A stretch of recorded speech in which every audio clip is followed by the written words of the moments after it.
ओम शांति। आप सभी को आज के शुभ दिवस की अर्थात भारतीय महापर्व की, राष्ट्रीय पर्व की, स्वतंत्रता दिवस की आप सभी को बहुत बहुत शुभकामनाएं, ढेरों बधाइयां स्वीकार हों। अभी उस निराकार शिव दिव्य ज्योति पुंज परमात्मा का जो कार्य है चल रहा है। अभी हम देश को अंग्रेजों से छुड़ा के आजाद कहलाते हैं। अभी जो सूक्ष्म जंजीरें हैं मन की कमजोरियों की, व्यसनों की, बुराइयों की, इंटरनल आत्मा यानी मनुष्य भीतर से आज भी गुलाम है। वो आजाद कैसे हो, जरूरत है अभी तो कैसे हो, क्या थॉट चाहिए, क्या कर्तव्य करने हैं, वो हम इस ईश्वरीय ज्ञान के माध्यम से हर रोज सुनते हैं। तो आइए बाबा के महावाक्य को हम श्रवण करेंगे। आज की मुरली अव्यक्त वाणी है और इसका हेडलाइन है कैसे होली मनाएं सदा तथा सदा काल का परिवर्तन कैसे हो। सदा काल के लिए हम इन गंदगियों से, बुराइयों से निजात पालें, हमेशा के लिए हम छूट जाएं, निर्बंधन हो जाएं, पंछी उड़े गगन में आजाद होके। उसके लिए बाबा क्या करें, रिवाइज कोर्स 3 मार्च 1988 की मुरली है आज हमारे पास। बाबा ने कहा, आज सर्व के भाग्य विधाता बाप अपने होली हंसों से ज्ञान रत्नों की होली मनाने आए हैं। मनाना अर्थात मिलन मनाना। बाप दादा हर एक अति स्नेही सहज योगी, सदा बाप के कार्य में सहयोगी, सदा पावन वृत्ति से पावन दृष्टि से सृष्टि को परिवर्तन करने वाले सर्व होली हंस बच्चों को देखकर हर्षित हो रहे हैं। पावन तो आजकल के गाए हुए भी महात्माएं आदि भी बनते हैं, लेकिन आप श्रेष्ठ आत्माएं हाईएस्ट होलीएस्ट बनते हो। अर्थात संकल्प मात्र में भी, स्वप्न मात्र में भी अपवित्रता वृत्ति को, दृष्टि को पावन स्थिति से नीचे नहीं ला सकती। हर संकल्प अर्थात स्मृति पावन होने के कारण दृष्टि वृत्ति स्वतः ही पावन हो जाती है। न सिर्फ आप पावन बनते हो, लेकिन प्रकृति को भी बच्चे पावन बना देते हो। इसलिए पावन प्रकृति के कारण भविष्य अनेक जन्म शरीर भी तुम बच्चों को पावन मिलते हैं। ऐसे होलियन सदा पावन संकल्पधारी श्रेष्ठ आत्माएं बन जाती हो। पवित्रता भी ऊंची पवित्रता, तुम बच्चों की साधारण पवित्रता नहीं है। बाबा ने यहां से पवित्र रहना सिखाया, यहां से विचार ही बदल दिए, दृष्टिकोण ही बदल दिया सर्व के प्रति। इतनी ऊंची पवित्र, शुक्रिया मीठे बाबा। बाबा कहते हैं आजकल के गृहस्थी अपने को अपवित्र समझने के कारण जिन पवित्र महान आत्माओं को महान समझकर सिर झुकाते हैं, वह महान आत्माएं कहलाने वाली आप श्रेष्ठ पावन आत्माओं के आगे मानेगी, एक दिन आएगा मानेगी कि पवित्रता आपकी और हमारी पवित्रता में अंतर है। वो तन को धोते हैं, यहाँ बाबा मन को ज्ञान अमृत से धुलाई करने में लगा हुआ है अपने बच्चों की, है ना। तो फिर बाबा ने आगे बढ़ते हुए कहा, अपवित्रता को जला दिया। बाबा अपने बच्चों से बातचीत कर रहे, अपवित्रता को जला दिया अर्थात पावन होली बन गए। बाप दादा सदैव सुनाते ही रहते हैं ब्राह्मणों की होली अर्थात पवित्र। होली माना पवित्र, पवित्र बनना है तो बन गए। चेक करो, अपवित्रता को सिर्फ मारा है या जला भी दिया है। देखो मरा हुआ कभी कभी बच्चे जिंदा भी हो जाता है, तो बाबा ने कहा जलाना सीखो। जैसे होली में जलाया जाता है ना, तो किसी भी चीज को जब त्यागना है तो उसको बिल्कुल नष्ट कर, त्यागना माना छोड़ना है बुराई को, तो बिल्कुल खत्म कर दो। आज बाप दादा महारथी व पुरुषार्थी दोनों के वायदे देख रहे थे। अभी अभी नजदीक में वायदे बहुत किए हैं, तो क्या देखा, वायदे से बच्चे फायदा तो होता है क्योंकि दृढ़ता का फुल अटेंशन रहता है ना, बार बार वायदे की स्मृति आती है। अच्छा वायदे तो सभी ने किए,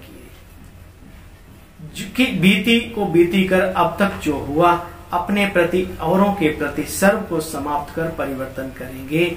सभी ने वायदे तो किए हैं ना, वायदे तो बहुत अच्छी रीति से कर लेते हो। फिर बाबा ने कहा वायदे पर नेचुरल रूप से अटेंशन भी रहे, खाली मन ना रहे। बहुत ही कीमती चीज बाबा ने आज बताई हम बच्चों को।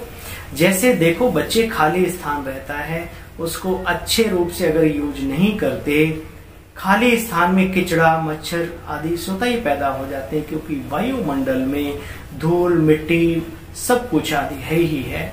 तो वहां फिर थोड़ा थोड़ा करके बढ़ जाता है, क्योंकि जगह भरी नहीं है। तो जब भी आत्माओं के संपर्क में आते हो तो नेचुरल परिवर्तन किया हुआ श्रेष्ठ संकल्प का स्वरूप में स्मृति में आना चाहिए। बाबा ने बहुत ही अच्छी बात की, मन को कभी खाली मत रखो। खाली मन शैतान का है। घर भी भले आपने बंद कर दिया चारों तरफ से, है ना, यहाँ तो सारे दरवाजे खुले पड़े, तो बंद भी कर दिया, फिर भी एयर के द्वारा हमने देखा भी 2 दिन पहले हम कहीं गए तो वर्षों से बंद था वो घर, तो ताला वाला खोला तो उसमें देखा कबूतरों ने अपना कई इंच जुगाड़ बना रखा है, उसी में अंडे वंडे दे रखे। इतनी डस्ट, मैंने कहा चारों तरफ से बंद है भाई, ये इतना कहाँ से? बोले एयर के द्वारा आता है।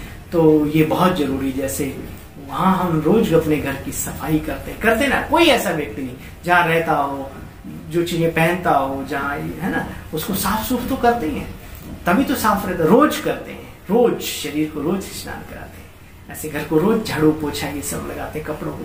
ऐसे अंदर से भी हमें विचार करना है कि अपने आप को रोज देनी है डोज, कौन सी? ये ज्ञान की, जिससे हमारी सफाई होती रहे। तपस्या करनी है, ज्ञान की डोज देनी। ज्ञान और योग ये दोनों शक्तियां हैं जो अंदर को क्लीन कर देती है, हमारे ब्रेन को, हमारे माइंड को। बाबा कहते हैं कि जैसा सुनाया था ना, कई बच्चे याद में बैठते हैं तो क्या होता है, शांति का ज्यादा अनुभव करते हैं। शांति का अनुभव करते करते फिर कहाँ चले जाते हैं, आप समझ सकते हो बाबा ने क्या कहा, निद्रा की स्थिति में चले जाते हैं। तो ये सब क्यों होता है? फिर क्या करते हैं, सोचते हैं मैं आत्मा हूं, बिंदु हूं, ज्योति स्वरूप हूं, बाप भी ऐसा ही है। अरे बच्चे, मैं कौन सी आत्मा हूं? कौन सा संकल्प लेके बैठो? सबसे पहले मैं आत्मा तो हूं, लेकिन कौन सी आत्मा? देखो योग से पहले बाबा क्या हमें विचार करने को बाबा हमें समझा रहे। तो बाबा कौन सी आत्मा हूं, मुझ आत्मा की विशेषता क्या है? जैसे मैं पद्मा पदम भाग्यवान आत्मा हूं, मैं आदि रचना वाली आत्मा हूं, मैं बाप के दिल तख्त नशीन होने वाली आत्मा हूं। ये विशेषताएं जो खुशी दिलाती हैं वह नहीं सोचते हो, सिर्फ ये कहते हो मैं बिंदु हूं, ज्योति स्वरूप हूं, शांत स्वरूप हूं, डॉट डॉट आदि आदि। तो नील बटा सन्नाटा, बिल्कुल नील में चले जाते। फिर कहते बाबा याद में आते, बैठते तो माथा भारी होता है। ऐसे ही जब स्वयं के प्रति, अन्य आत्माओं के प्रति परिवर्तन का दृढ़ संकल्प करते हो तो स्वयं प्रति व अन्य आत्माओं के प्रति शुभ श्रेष्ठ संकल्प व विशेषता का स्वरूप अपने अंदर सदा इमर्ज करते रहो, तो सदा काल का बच्चे परिवर्तन हो जाएगा। कभी भी किसी के बारे में ऐसा नहीं सोचो यह ऐसा करता है, वह वैसा करता है, यह तो है ही ऐसा नहीं। उसकी विशेषता को स्मृति में लाओ। दुनिया में है कोई ऐसा नहीं जो विशेष ना हो। तो बाबा ने कहा अच्छा। फिर बाबा ने बहुत ही एक छोटी सी लाइन बोली। बाबा ने कहा सदा अपने आप को बाप दादा की छत्र छाया में श्रेष्ठ रहने वाला श्रेष्ठ आत्मा अनुभव करते हो। छत्र छाया ही बच्चे सेफ्टी का साधन है। बारिश होती है तो छत्र चाहिए ना। इस छत्र बारिश में भी धूप में भी सबसे बचाता है। तो बाबा की छत्र छाया भी हमें दुख से, दरिद्रता से, विकारों की धूप से, माया की बारिश से हमें सेफ रखती है। तो बाबा कहते हैं छत्र छाया ही सेफ्टी का साधन है। देखो इसी अनुभव में रहो, सदा बाप की छत्र छाया में रहने वाली बाप की स्नेही आत्मा।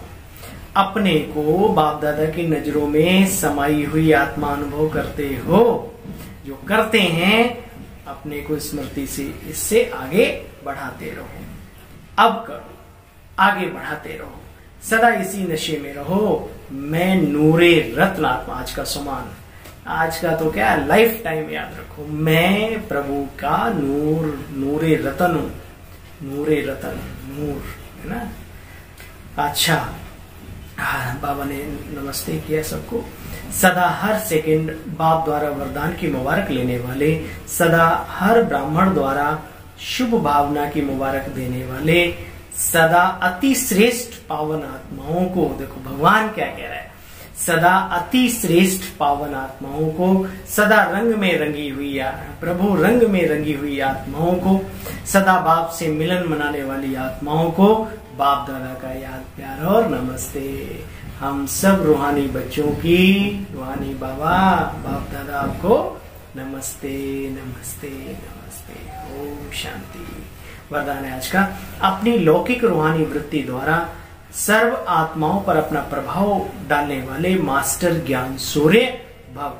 जैसे कोई आकर्षण करने वाली चीज आसपास वालों को अपनी तरफ खींच लेती है, आकर्षित कर लेती है, सभी का अटेंशन जाता है ना, वैसे आपकी वृत्ति अलौकिक रूहानियत वाली जब होगी तो आपका प्रभाव अनेक आत्माओं पर स्वतः ही पड़ेगा।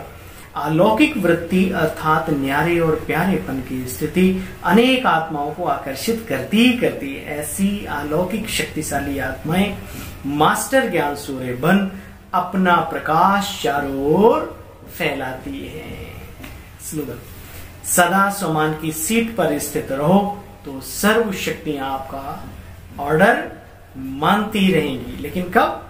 जब अपनी सीट पर राजा पावर में स्थित होगा, अपनी पद पोजीशन पर होगा। तो कौन सा पद है? बाबा ने कहा सदा स्वमान की सीट पर स्थित रहो तो सर्व शक्तियां आपका ऑर्डर मानेंगी। अच्छा भाई, ओम शांति। बहुत बहुत शुक्रिया प्रभु आपका, आपने अपना बना लिया है ना। तो चलिए आप पुनः आज के विशेष दिवस की आप सभी को बहुत बहुत हार्दिक शुभकामनाएं। मैं उन सभी अपने YouTube फैमिली को दिल से नमन करता हूं जो हमारी हौसला अफजाई भी करते हैं, कमेंट्स बॉक्स में जाकर के लाइक भी करते हैं और विशेष रूप से उन्होंने सब्सक्राइब भी हमें किया ही हुआ है, तभी रोज करते हैं। तो बस आप सबको बाबा के महावाक्य कुछ और भी अच्छे लगते हैं तो दूसरों तक भी हम पहुंचाते रहें, ये भी एक कर्तव्य है। चलिए पुनः एक बार आप सभी का बहुत बहुत धन्यवाद, शुक्रिया। ओम शांति।